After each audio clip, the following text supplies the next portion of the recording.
sorted with, at least to a great extent, the fact that we had a very good chat with Nick, and he agreed that it was not possible for him to run for another term.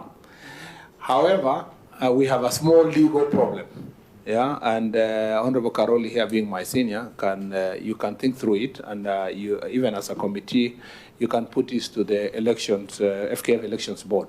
It's the question of whether, if you do not qualify as a president, you can qualify as a vice president. If you have exhausted your term limit as a president, can you then run as a vice president or deputy president? In other words, let me put it in. So you will answer later, but this is my thinking. Put it in black and white. Can President deputize anybody in 2027 elections? My answer is no. And the answer, and I have, again, for the sake of the country, because I get asked this question all of. For transparency, I have had a candid discussion with Nick. I don't know where my phone is. I've had a candid discussion with, sorry, it's here.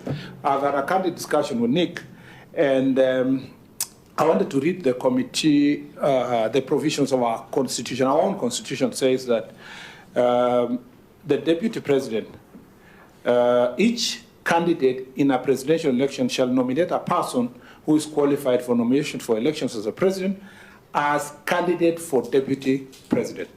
You know, your qualification to become deputy president, you must have the qualification of being a president. Why is that so? Because in either cases of temporary incumbency or incapacity of the president, you are the president. So if the president dies or sick or removed from office, you automatically become the president. And if that situation happens, you flaunt the two-term limit. So in essence, our constitution of Kenya, in relation to the president of Kenya and the deputy president of Kenya, provides the same. The American constitution in the 12th Amendment says, no person constitutionally ineligible to the office of the president shall be eligible to that of vice president of the United States. So since I have had this conversation with my friend Nick, and I promised it during my vetting that I was going to have this conversation, I really think it will be good for the FKF Elections Board to make it in black and white to stop people from coming to my office, because I am not running the elections. I think it's important for the committee to publicly, the Elections Board publicly pronounce itself on this issue, so that we avoid a situation where they will do this to the end, then people either go to the tribunal or to the court or petition the cabinet secretary, and we start saying, okay, the team, should the candidate in this situation be able to run? I think, should the candidate running with Nick win, we should not have a situation where we again come and say, oh, this is being disbanded, there was no proper qualification.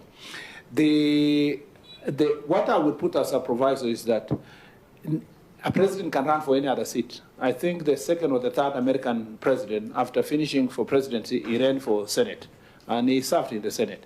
So if President Uhuru Kenyatta today wanted to be an MCA or a senator or a governor, he can do that. But to run for deputy president is not possible, because it is the same qualification. So if Nick still is desirous to become a committee member of FKF or Secretary General or any other position, I think this is constitutionally, this is specific to the holding office of a vice president of term limits. And I think I owe the country a proper legal advice as a lawyer, not sitting just there to look at things it is, but also to avert a crisis where we will reach on 7th of December and say that whatever. And to be very fair, so that people don't look at me as coming here to interfere with elections, Nick has served fantastic, and he deserves to want to run for any other seat except for president and vice president. If he wants to do so, he has the freedom to do so. But for him to keep with our constitution, I think it's advisable that position is clear now. And I hope when the FKF Elections Board come here, they can clear that now, so that Kenyans do not live with that uncertainty going forward. And I'm happy that the board is being led by a professor, so it should not be very difficult for him to appreciate the legal position. Thank you, Chair. Chair. Maybe before we go ahead, there are a few members who entered as we are going on with our meeting. They can introduce themselves, starting from... Chair, thank you very much. My name is Charles Nguna.